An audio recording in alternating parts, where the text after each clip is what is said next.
Hello friends, welcome to my YouTube channel biology study. I am Meena Chaudhary. हमारा chapter चल रहा था इकोसिस्टम, जिसके अंदर हमने लगभग 8-9 पार्ट्स कंप्लीट कर लिए हैं। एंड लास्ट वीडियो के अंदर हमने देखा था न्यूट्रिएंट साइकिलिंग, जिसके अंदर हमने कार्बन साइकिल पढ़ा था। ठीक है, आज हम उसके आगे देखने वाले हैं फॉस्फोरस साइकिल को, और लास्ट में हम देखेंगे इकोसिस्टम सर्विसेज को। ठीक है, तो आज ही हम चैप्टर कंप्लीट कर देंगे। तो स्टार्ट करते हैं ecosystem phosphorus cycle. Phosphorus is a major constituent of biological membrane, nucleic acids and cellular energy transfer system। तो जो फॉस्फोरस है वो क्या है, एक इम्पॉर्टेंट पार्ट है हमारी सेल मेम्ब्रेन का, क्योंकि जो हमारी सेल मेम्ब्रेन होती है वो किससे बनी होती है, फॉस्फोलिपिड से। और जो हमारी न्यूक्लिक एसिड हैं जैसे कि डीएनए एंड आरएनए, उनमें भी जो मेन कंपोनेंट है वो क्या है, फॉस्फोरस। ठीक है, और भी जो सेलुलर हमारी एनर्जी ट्रांसफर प्रोसेस है उनमें भी फॉस्फोरस का बहुत इम्पोर्टेंट रोल है। ठीक है, एंड जो ये फॉस्फोरस है वो क्या है, सेकंड मोस्ट क्रिटिकल न्यूट्रिएंट है प्लांट्स के लिए। ठीक है, क्योंकि वो फर्स्ट कंपोनेंट है वो क्या है, नाइट्रोजन। सेकंड क्या चाहिए प्लांट्स को, फॉस्फोरस। ठीक है, उसके बाद चाहिए पोटेशियम। तो ये क्या है, second most critical nutrient for plants. ठीक है, and the many animals also need large quantities of this element to make shells, bones and teeth. And बहुत से जो एनिमल्स हैं उनको क्या है, जो ये फॉस्फोरस है इसकी जो क्वांटिटी है वो लार्ज अमाउंट में चाहिए होती है, क्योंकि वो क्या बनाते हैं, इससे अपना शेल बनाते हैं। ठीक है, बोन्स बनाते हैं एंड टीथ बनाते हैं। तो इसीलिए क्या है, एक मेजर एलिमेंट है जो शेल, बोन्स एंड टीथ बनाने के लिए। The natural reservoir of phosphorus is rock which contain phosphorus in the form of phosphates.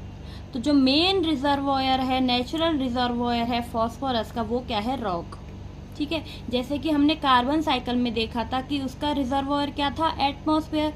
Reservoir क्या होता है, जहाँ पे जिस जगह पे ज़्यादा अमाउंट में ये चीज़ रिजर्व रहती है उसको हम लोग बोलते हैं रिजर्वोयर।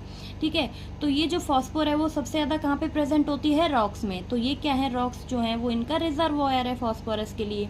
जैसे कार्बन के लिए रिजर्वोयर है एटमॉस्फेयर, क्योंकि सबसे ज़्यादा कार्बन कहाँ पाई जाती है, एटमॉस्फेयर के अंदर। तो एटमॉस्फेयर क्या है वहाँ पे, रिजर्वोयर। ओशियंस क्या था, रिजर्वोयर, किसके लिए, कार्बन के लिए।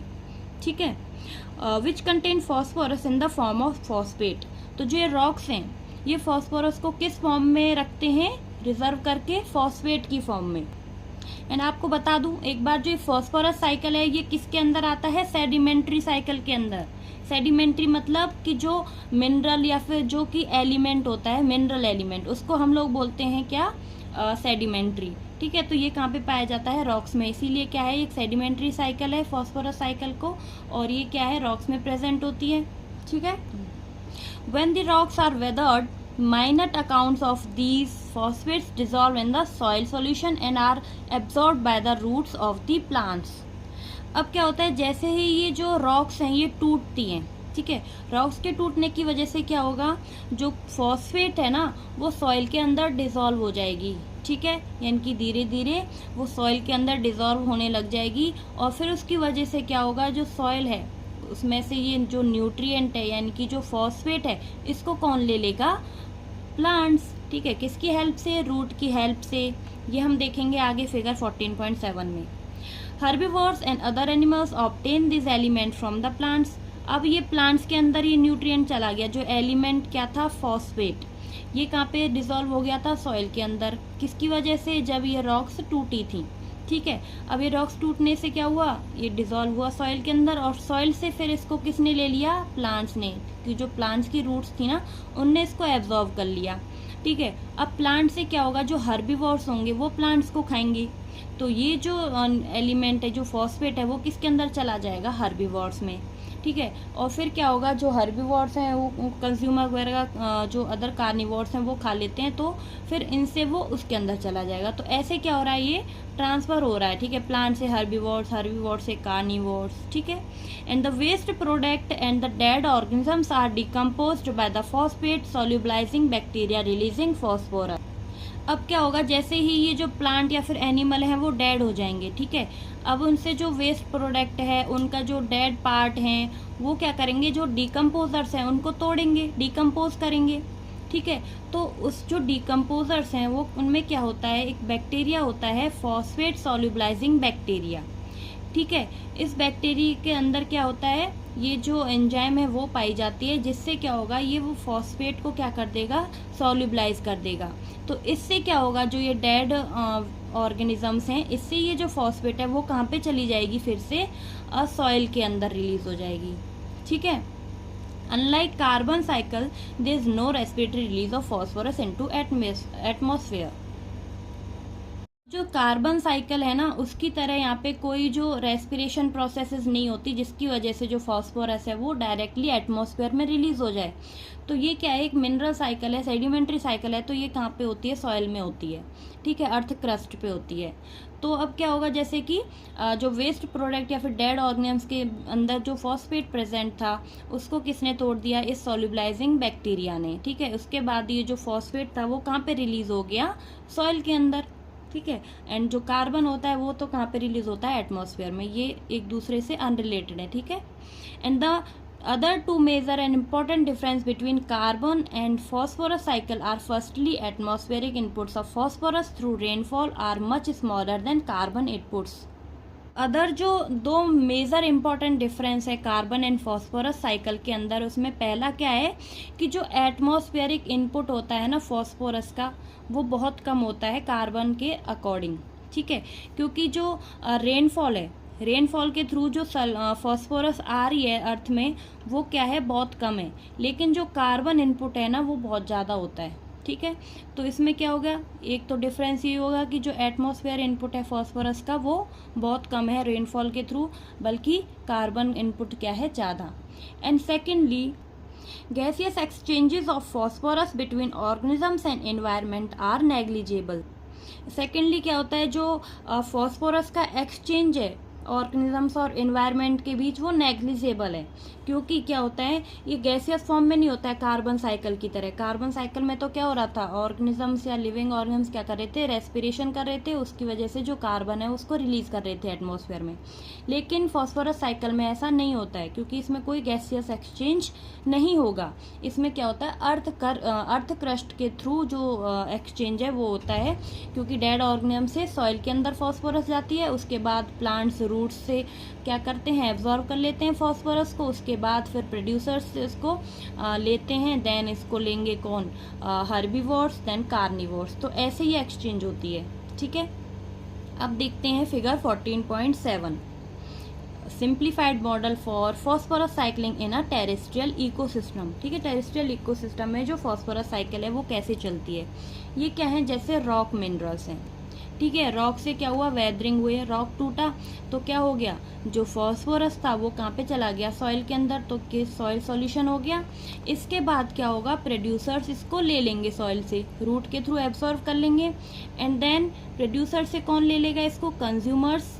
कंज्यूमर्स जैसे ही डेड होंगे तो उनको क्या है, जो डेट्रिटस है वो बन जाएगा, और डेट्रिटस के अंदर जो फॉस्फोरस प्रेजेंट है वो फिर से चली जाएगी सॉइल के अंदर। ठीक है। डिकम्पोजिशन के थ्रू, क्योंकि डिकम्पोजर्स क्या करेंगे, डेट्रिटस पे वर्क करेंगे, ब्रेक डाउन करेंगे, देन जो फॉस्फोरस है वो सॉइल में चली जाएगी। ठीक है।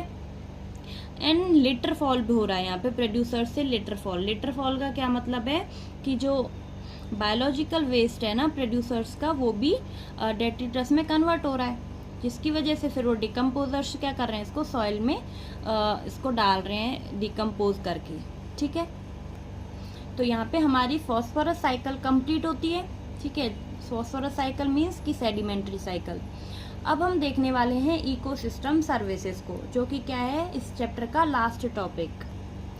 सर्विस का क्या मतलब है कि जो इकोसिस्टम है वो हमें बहुत सारे जो प्रोडक्ट्स हैं वो सर्व कर रहा है, वो दे रहा है, उनको हम लोग सर्विसेज बोलते हैं। जैसे कि क्या हम बोलते हैं ना कि हमारे पापा किस में है, आर्मी में, तो आर्मी में सर्विस दे रहे हैं। ठीक है। अपना मतलब कुछ योगदान दे रहे हैं, कुछ कर रहे हैं जनता के लिए, किसी के लिए, वो क्या होता है, सर्विस होता है। ठीक है। तो इकोसिस्टम क्या क्या सर्विसेज दे सकता है, जैसे कि हमको कुछ गुड्स देता है, कुछ चीज़ें हैं, रबर्स हैं, फॉरेस्ट क्या देते हैं, वो सब जो हमें चीज़ें मिल रही हैं, जो प्रोडक्ट मिल रहा है, वो क्या है, सर्विसेज हैं। ठीक है। Healthy ecosystems are the base for a wide range of economic, environmental and aesthetic goods and services. तो जो हेल्दी एनवायरनमेंट है वो क्या है, बेस है किसके लिए, इकोनॉमिक या फिर इन्वायरमेंटल या एज गुड्स और सर्विसेज देने के लिए। ठीक है, अगर हेल्दी इन्वायरमेंट है तो हमके जो प्रोडक्ट्स हैं वो भी हेल्दी अच्छे से मिलेंगे। And the products of the ecosystems process are named as ecosystem services. तो जो प्रोडक्ट्स इकोसिस्टम हमें दे रहा है उसको हम लोग बोलते हैं इकोसिस्टम सर्विसेज। जैसे कि क्या क्या एग्जांपल्स हो सकते हैं, healthy forest ecosystem, purify air and water. अगर हेल्दी फॉरेस्ट इकोसिस्टम है यानी कि फॉरेस्ट का जो इकोसिस्टम है वो अच्छा है, अच्छे पेड़ पौधे हरियाली ज़्यादा है, तो वो क्या कर रहा है, हमारी जो एयर है उसको प्यूरिफाई कर रहा है एंड जो वाटर है उसको प्यूरिफाई कर रहा है। तो ये क्या है, हमें कुछ प्रोडक्ट दे रहा है ना, हमें एयर अच्छी दे रहा है, वाटर दे रहा है। Mitigate draft and floods. Mitigate का क्या मतलब है, रोकना। जैसे कि सूखा पड़ रही है या फिर फ्लड आ रही है, उनको रोकने में पूरी जो है वो मदद कौन कर रहा है, इकोसिस्टम। जैसे फ्लड आती है तो वो क्या करता है, बहुत से जो प्लांट्स होते हैं ना वो जड़ों से उस मिट्टी को पकड़े रहते हैं, तो जिससे क्या होता है, फ्लड से भी ये इकोसिस्टम को बचा रहा है। ठीक है, एंड साइकिल न्यूट्रिएंट्स, न्यूट्रिएंट की साइकिल में भी क्या कर रहा है, इकोसिस्टम सर्विस दे रहा है। जैसे कि जो साइकिल चल रही है हमें देखी ना अभी, कार्बन साइकिल, फॉस्फोरस साइकिल, इसमें भी क्या कर रहा है, न्यूट्रिएंट जो इकोसिस्टम है वो बहुत हेल्प कर रहा है। जनरेट फर्टाइल सॉइल, और क्या कर रहा है, ये जो सॉइल की फर्टिलिटी है उसको बढ़ा रहा है। Provide wild life habitat, and जो हैबिटेट है वाइल्ड लाइफ के लिए, जो जंगली जानवर हैं, जहाँ पे जो जंगल में रहने वाली जाति हैं, प्रजाति, आदिवासी वगैरह, उन सब के लिए क्या कर रहा है, हैबिटेट प्रोवाइड कर रहा है, जगह रहने के लिए। ठीक है, मेंटेन बायोडाइवर्सिटी, जो बायोडाइवर्सिटी है उसको भी मेंटेन रखता है। जैसे कि हमारी फूड चेन चल रही है ना, एक को दूसरा खा रहा है, दूसरे को तीसरा, ऐसे करके क्या कर रहे हैं, ये हमारी बायोडाइवर्सिटी से मेंटेन रह रही है। ऐसा नहीं है कि किसी जो स्पीसीज है उसकी जाति बहुत ज़्यादा बढ़ गई है और किसी की कम हो गई है, तो ये क्या कर रहा है, मेंटेन रख रहा है सब कुछ। ठीक है, पॉलिनेट क्रॉप्स, जो क्रॉप्स हैं उनके पॉलिनेशन में हेल्प कर रहा है। Providing storage site of carbon and also provide aesthetic, cultural and spiritual values. और क्या कर रहा है, स्टोरेज साइट दे रहा है कार्बन के लिए, क्योंकि जो कार्बन है उनका जो रिजर्वोयर है वो क्या है, एटमॉस्फेयर। ठीक है, और भी जो कल्चरल एंड स्पिरिचुअल वैल्यूज हैं वो भी इससे रिलेटेड हैं। A true value of such services of biodiversity is difficult to determine. It seems reasonable to think that biodiversity should carry a hefty price tag. तो ये सब जो इकोसिस्टम हमें सर्विसेज प्रोवाइड कर रहा है, इसको क्या करना है, इनको वैल्यू देना थोड़ा डिफिकल्ट है। ठीक है, वैल्यू देने का क्या मतलब है, जैसे हेफ्टी प्राइस टैग, हम कोई प्राइस टैग दे देते हैं ना, जैसे कि क्या हो रहा है, हम कोई भी सर्विस प्रोवाइड कर रहे हैं किसी को, तो हम उसमें प्राइस टैग लगा देते हैं कि ये इतने का है। जैसे हम कोई भी बाहर से सब्जी वगैरह खरीदने जाते हैं तो उस पर प्राइस टैग है ना कि इतने का है। तो क्या जो इकोसिस्टम हमारे लिए काम कर रहा है, हमको इतनी सर्विसेज दे रहा है, उसके लिए हम उसके ऊपर कोई प्राइस टैग लगा सकते हैं क्या, वो इम्पॉसिबल है। ठीक है, वो क्योंकि वो तो हमें फ्री में ये सारी जो सुविधाएं वो प्रोवाइड कर रहा है। ठीक है, सारी सर्विसेज हमको फ्री में दे रहा है इकोसिस्टम। लेकिन Robert Costanza and his colleagues have very recently tries to put price tag on nature's life support services. लेकिन जो रॉबर्ट कॉन्स्टेंजा और उनके जो कलीग्स हैं उनने क्या किया, इसको जो प्राइस टैग लगाने के लिए ट्राई किया इकोसिस्टम की सर्विसेज पर। ठीक है, कि जो हमारा नेचर है, हमारे जो नेचर हमें लाइफ सर्विसेज प्रोवाइड कर रहा है, उनके लिए क्या किया उन्होंने, कुछ प्राइस टैग लगाने की कोशिश की। An average price tag of $33 trillion a year on these fundamental ecosystem services, which are largely taken for granted because they are free. तो इन्होंने क्या प्राइस टैग लगाया, $33 ट्रिलियन। ठीक है, एक ईयर में जो कि इकोसिस्टम हमें सर्विसेज दे रहा है वो कितनी प्राइस में दे रहा है, इनका प्राइस क्या था, 33 ट्रिलियन। ठीक है, डॉलर के अंदर। Which are largely taken granted because are free. लेकिन हम, ये इतना बड़ा अमाउंट है लेकिन हम इसको अदा नहीं कर पाते क्योंकि ये जो इकोसिस्टम है वो तो हमारे लिए फ्री है। ठीक है, and this is nearly twice the value of the global gross national product GNP which is $18 trillion. तो ये जो प्राइस है जो इकोसिस्टम की सर्विसेज, सपोर्ट सर्विसेज हैं, उसका क्या है, जैसे ये 18 ट्रिलियन क्या है, ग्लोबल ग्रॉस नेशन यानी कि GNP, जो कि क्या है 18 ट्रिलियन, इसका भी क्या है, ये डबल है। ठीक है। And out of the total cost of various ecosystem services the soil formation account for about 50% and contribution of other services like recreation, nutrient cycling are less than 10% each. तो क्या मतलब है कि जितनी भी कॉस्ट लगाई गई है ना हमारे इकोसिस्टम पे, जो इकोसिस्टम हमें सर्विसेज प्रोवाइड कर रहा है उस पर जितनी भी कॉस्ट लगाई गई थी, उसका जो 50% है वो तो सिर्फ सॉइल फॉर्मेशन पे ही खर्च हो रहा है, ठीक है। यानी कि सोचो उसका 50% इतना जो बड़ा अमाउंट है वो तो सिर्फ सॉइल फॉर्मेशन में ही खर्च हो रहा है, एंड बाकी का जो खर्चा है वो कहाँ पे हो रहा है, सॉइल के रिक्रिएशन में, ठीक है। जैसे क्या हो रहा है, जो 10% है वो तो रिक्रिएशन में खर्च हो रहा है, और भी जो लेस देन 10% है वो न्यूट्रिएंट साइक्लिंग में खर्च हो रहा है, ठीक है। और जो 6% है वो लाइफ जो क्या बोल सकते हैं, वाइल्ड लाइफ हैबिटेट के लिए खर्च हो रहा है। तो मैक्सिमम अमाउंट में किस में खर्च हो रहा है, यहाँ पे सॉइल फॉर्मेशन के अंदर। And the cost of climate regulation and habitat for wildlife are about 6% each. तो इससे हम समझ सकते हैं कि कितना बड़ा अमाउंट है कि 50% जो खर्चा है वो किस पे हो रहा है, सिर्फ सॉइल फॉर्मेशन पे।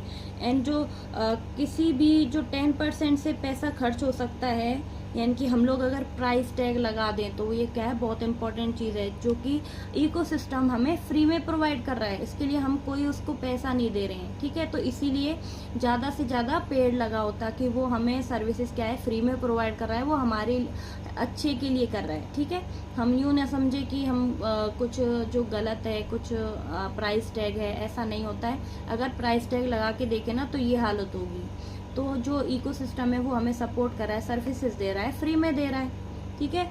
और जो क्लाइमेट रेगुलेशंस एंड जो हैबिटेट हैं, वाइल्ड लाइफ हैबिटेट्स, उनके लिए क्या हो रहा है, ईच यानी कि 6% जो है वो खर्चा हो रहा है। तो ये एस्टिमेट लगाया गया था रॉबर्ट कॉन्स्टेंजा के द्वारा, ठीक है, कि जो इकोसिस्टम है वो एक साल में इतना जो इकोसिस्टम सर्विसेज है वो प्रोवाइड कर रहा है। तो उसके अंदर इन्होंने बांट के देखा है कि 50% किस पे खर्च हो रहा है, सॉइल में, लेस देन 10% होता है रिक्रिएशन में, बनाने में, कुछ न्यूट्रिएंट साइक्लिंग में भी लेस देन 10% खर्चा हो रहा है, और जो वाइल्ड लाइफ हैबिटेट है उसमें 6% खर्चा हो रहा है, क्लाइमेट रेगुलेशन में 6% खर्चा हो रहा है, ठीक है। तो ये हमने देख ली इकोसिस्टम सर्विसेज, जैसे कि इकोसिस्टम क्या क्या सर्विसेज प्रोवाइड कर रहा है हम लोग को, हमारी जो एयर है, वाटर है, उनको प्यूरिफाई कर रहा है, ठीक है। जो फ्लड एंड ड्राफ्ट है उनको रोक रहा है, न्यूट्रिएंट साइकिल में पूरा योगदान दे रहा है, सॉइल को फर्टाइल कर रहा है, वाइल्ड लाइफ हैबिटेट प्रोवाइड कर रहा है, जो बायोडाइवर्सिटी है उसको मेंटेन रख रहा है, और क्रॉप पॉलिनेशन में हेल्प कर रहा है, ठीक है। तो इतनी सारी जो सर्विसेज हैं वो दे रहा है हमें हमारा इकोसिस्टम, ठीक है। तो इसीलिए आपका क्या फर्ज बनता है कि आपको ज़्यादा से ज़्यादा पेड़ लगाने हैं, ठीक है, क्योंकि इससे हमें ही फ़ायदा हो रहा है, हमारी आने वाली जो जनरेशन्स हैं उनको फ़ायदा होगा, ठीक है। अगर हम लोग पेड़ नहीं लगाएंगे ना तो आज जो टेम्परेचर है ना, इसके बाद इतना टेम्परेचर बढ़ जाएगा कि यहाँ पे जीना मुश्किल हो जाएगा अर्थ के ऊपर, ठीक है। तो ज़्यादा से ज़्यादा पेड़ लगाइए, कम से कम एक जो बंदा है ना उसको कम से कम 2 पेड़ तो लगाने ही चाहिए, ठीक है। अब जो बारिश का सीजन आ रहा है, अभी चल रहा है, तो आप लोग को क्या है, पेड़ लगाना चाहिए, जिससे क्या होगा, हमारा जो इकोसिस्टम है वो मेंटेन रहेगा, हमारी बायोडाइवर्सिटी मेंटेन रहेगी, और जो ग्लोबल वार्मिंग है वो भी कंट्रोल होगी, ठीक है। तो आज हमारा चैप्टर कंप्लीट होता है। आई होप कि आपको वीडियो अच्छी लगी होगी, मेरा पढ़ाया हुआ अच्छा लगा होगा, समझ आया होगा। अगर आपको मेरा पढ़ाया हुआ अच्छा लगता है, समझ आता है, तो प्लीज़ मेरे चैनल को लाइक, शेयर एंड सब्सक्राइब ज़रूर करें। एंड कोई भी डाउट हो तो मुझे कमेंट बॉक्स में ज़रूर बताएं। अब मिलते हैं हम नेक्स्ट वीडियो में न्यू चैप्टर के साथ, तब तक के लिए bye bye, take care, thank you.